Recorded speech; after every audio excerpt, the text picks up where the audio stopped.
Hello everyone. आज का हमारा टॉपिक है चरक सूत्र स्थान का तृतीय अध्याय आर्गवधीय अध्याय। जहाँ से चैप्टर स्टार्ट हो रहा है वहीं पे आप लिखिए बही प्रमार्जनार्थ। जो आचार्य चरक हैं उन्होंने इस अध्याय का वर्णन किया है बही प्रमार्जनार्थ मतलब एक्सटर्नल एप्लीकेशन के लिए बताया है इसको। तो इसमें आप यही लिखना चूर्ण प्रदेह एरो करके लिखना 32। इसमें जो चूर्ण प्रदेह बताए गए हैं वो 32। स्पेसिफिकली पूछा जाए कितने चूर्ण और कितने प्रदेह, फिर एक चूर्ण है और 31 जो है वो प्रदेह बताए हैं। एक चूर्ण बताया और 31 प्रदेह। लेकिन आरगवदीय अध्याय में अगर आपसे पूछा जाए तो चूर्ण प्रदेह इकट्ठे करके पूछा जाता है। चूर्ण प्रदेह 32 आप टिक करेंगे। ठीक है।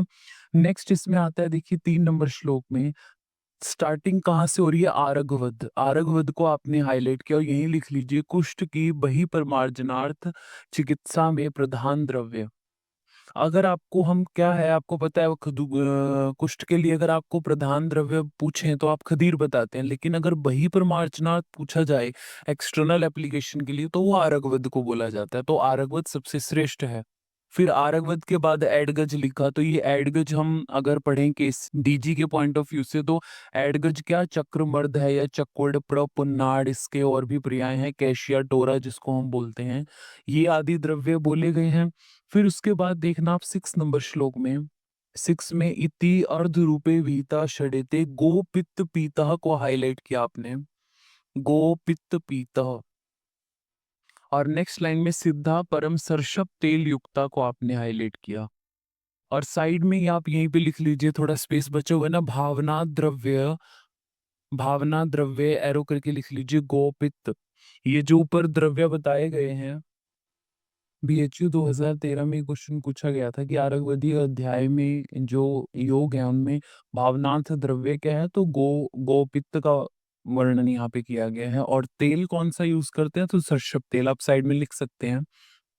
सरसप तेल भावनार्थ द्रव्य गोपित्त है। तो ये 6 योग बताए गए हैं, जैसे आरगवध एडगज करंजो आदि, ये एक लाइन हो गई तो इसमें एक योग, फिर second third fourth fifth sixth ऐसे।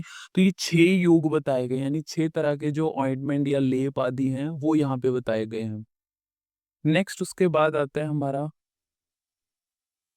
आप आइए 10 और 11 नंबर श्लोक। 10 और 11 नंबर श्लोक की हेडिंग को आपने हाईलाइट किया कुष्ठादि चूर्ण। हमने शुरू में पढ़ा ना कि आपको अगर बोलेंगे कि जो आरगवदीय अध्याय है उसमें कितने चूर्ण प्रदेहों को बताया गया, तो 32 आपको टिक करना है। लेकिन अगर अलग से पूछा हो कि कितने चूर्ण है, चूर्ण अलग पूछा है प्रदेह अलग पूछा है, तो चूर्ण एक ही है, वो भी कुष्ठादि चूर्ण आपने हाईलाइट किया। तो इस कुष्ठादि चूर्ण में देखिए क्या है, कुष्ठ अमृता संग कंठ कटेरी। तो ये अमृता संग जो यहाँ पे बोला, संग से इसका पर्याय हम तुथ्य से लेते हैं। ठीक है। और फिर ये कुष्ठादि चूर्ण बोला है। उसके बाद हमारा 12 नंबर श्लोक में देखिए मनय शिलादि और तुथ्य आदि लेप है। तो पहली लाइन में देखना मनय शिलाले मरीचानी तेलम अर्कपय। अर्कपय को आप हाईलाइट कर लीजिए। एक बार ये भी क्वेश्चन पूछा हुआ था कि जो मनय शिलादि लेप है उसमें कौन से दुग्ध का यूज किया जाता है, किसके दुग्ध का यूज करते हैं। ऑप्शन आपको देंगे अर्क का है, स्नोही दुग्ध है, भेड़ी का दुग्ध है, ऐसे करके कुछ भी ऑप्शन दे सकते हैं। तो अर्कपय का यूज करते हैं। फिर आगे तुथ्यादि लेप बोला है। राइट पेज पे हमारा 13 नंबर श्लोक में देखिए रसांजन आदि या करंजादि लेप है। तो इसमें रसांजनम सप्रपुन्नाडम बीजम युक्तम कपिथ्य रसेन लेप, यानी कपिथ्य जो है उसके रस के साथ लेप लगाना है रसांजन का। फिर करंज बीजे एडगजो स कुष्टम गोमूत्र पिष्टम, ये गोमूत्र के साथ पिष्ट करके। नेक्स्ट है हमारा 17 नंबर श्लोक। 17 नंबर श्लोक में पर्णानी पिष्टवा चतुरंगुलस्य तक्रेण पर्णानी अथ काकमाच्य को आपने हाईलाइट किया। ये राजस्थान पीजी में एक बार पूछा हुआ था क्वेश्चन कि आरगवदादी लेप में किसकी पत्तियों का जो है वो यूज किया जाता है।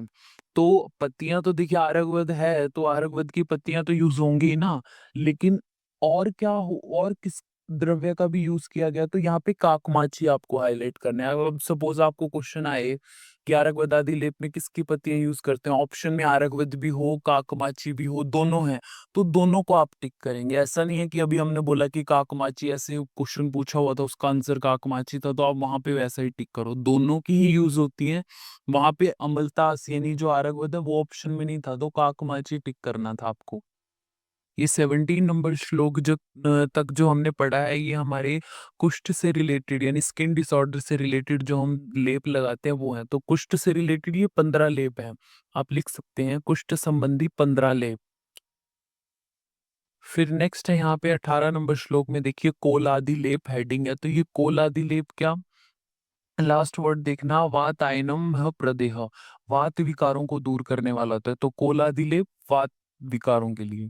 फिर नेक्स्ट है हमारा 19 में वात व्याधि हर, ये दो लेप बोले ना, अनूप मत्स्य आमीश वेशवारा उष्ण प्रदेह पवनापहा।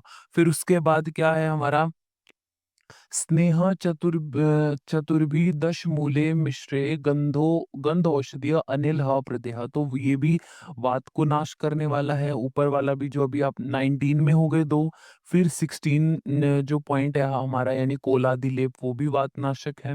फिर उसके बाद देखना 20 नंबर श्लोक में एक है उदर शूलग्न मतलब तक्रेण युक्तम यव चूर्णेन उष्णम स क्षारम। क्षार का यूज कर रहे हैं, तक्र दे रहे हैं, तो जठरे निहन्याद जो उदरशूल है उसको नाश करने वाला। फिर कुष्ठम शतावह आदि ये भी हमारे वात शांति के लिए। तो वात व्याधि हर या वात को नाश करने वाले 4 लेप बताए गए, आप लिख लीजिए। ये भी थोड़ा सा आउटलाइन आपको पता होनी चाहिए। कुष्ठ से रिलेटेड 15 लेप हैं, वात व्याधि यानी वात को शांत करने के लिए 4 लेप यहाँ पे बताए, और उदर शूल नाशक 1 लेप। अब तक इतना बताया हमने। फिर है राइट पेज पे हमारा 21 नंबर श्लोक में है वात रक्त हर लेप। ठीक है, वात रक्त में क्या, उभय शतावहे मधुकम मधुकम। इसको आपको पहचानना है। बहुत डिफिकल्ट अगर किसी को बनाना है तो वो ये लाइन लिख के देगा और पूछेगी कि कौन सा लेप है ऐसा। तो थोड़ा सा आपको स्टार्टिंग पॉइंट है जो भी जिस भी लेप की, तो वो ध्यान में रखनी है। जैसे उभे शतावे मधुकम मधुकम, ये वात रक्त हर लेप है। फिर नेक्स्ट लाइन में देखना 22 नंबर श्लोक में यहाँ पे रासना गुडुचि मधुकम बले द्वे और घृतम च सिद्धम। नेक्स्ट लाइन में घृतम च सिद्धम मधुशेष युक्तम हाईलाइट करना। मधुशेष मतलब मधुछिट जो होता है उससे युक्त होगा। तो ये भी वात रक्त में जो वेदना होती है उसको नाश करने वाला है, यानी वात रक्त में ही यूज हो रहा है ये भी। नेक्स्ट है 23 की हेडिंग देखना, गोधूम आदि लेप को हाईलाइट करना आप। गोधूम आदि लेप, तो गोधूम आदि लेप भी हमारा वात रक्त के लिए है। तो वात रक्त नाशक जो लेप है वो कितने हैं हमारे, 3। लिख लीजिए वात रक्त वाले 3। फिर है शिरोरुजा नाशक, तो शिरोरुजा नाशक हमारे लेप हैं 2। सिरह रुजा या सिरह शूल नाशक 2 लेप हैं। एक तो 23 नंबर श्लोक है जो उसमें बताया, और एक 24 में बताया है।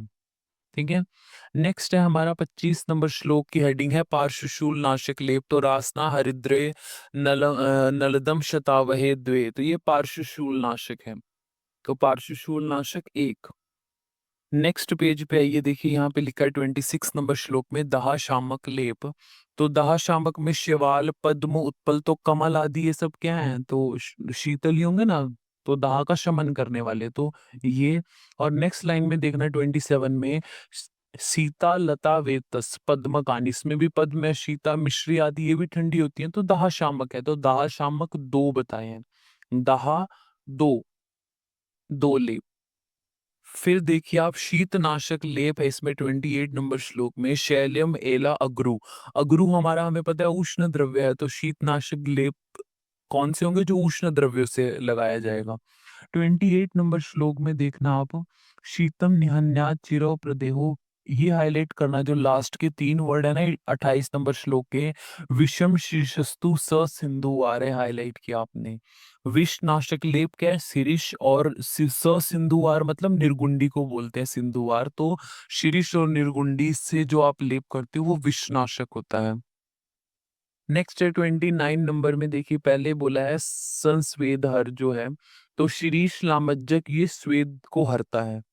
और नेक्स्ट लाइन में पत्रम्बुलोद्री शरीर के दुर्गंध्य को हरने वाला होता है। तो दुर्गंध नाशक 1 है, स्वेद हर 1 है, शीत नाशक 1 है, विष नाशक 1 लेप बताया, दाह वाले 2 पार्श्वशूल वाला 1 बताया, शिरशूल वाले 2 बताए हैं लेप, वात रक्त के 3 बताए हैं, वात व्याधि है जो या वात नाशक 4 बताए हैं, कुष्ठ सॉरी उदरशूल नाशक हमारा 1 बताया है, कुष्ठ से रिलेटेड है जो 15 है। तो यहाँ पे 32 चूर्ण प्रदेय हैं। हैं जो उनका वर्णन किया गया है। आप देखिए 30 नंबर श्लोक, 30 नंबर श्लोक में क्या बोला?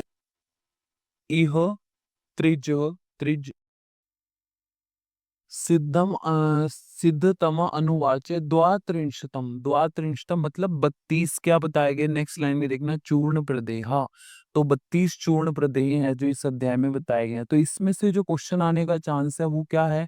या तो आपसे डायरेक्ट पूछा जाएगा कि कितने चूर्ण प्रदेयों का वर्णन है, तो 32। दूसरा कि बहिर्परमार्जनार्थ किसका वर्णन किया, तो आरगवधीय अध्याय है जिसका बहिर्परमार्जनार्थ वर्णन किया गया है। उसके बाद विषम शीर्षस्तु स सिंधु आ रही है, विश्व वाला भी इम्पोर्टेंट है, ठीक है।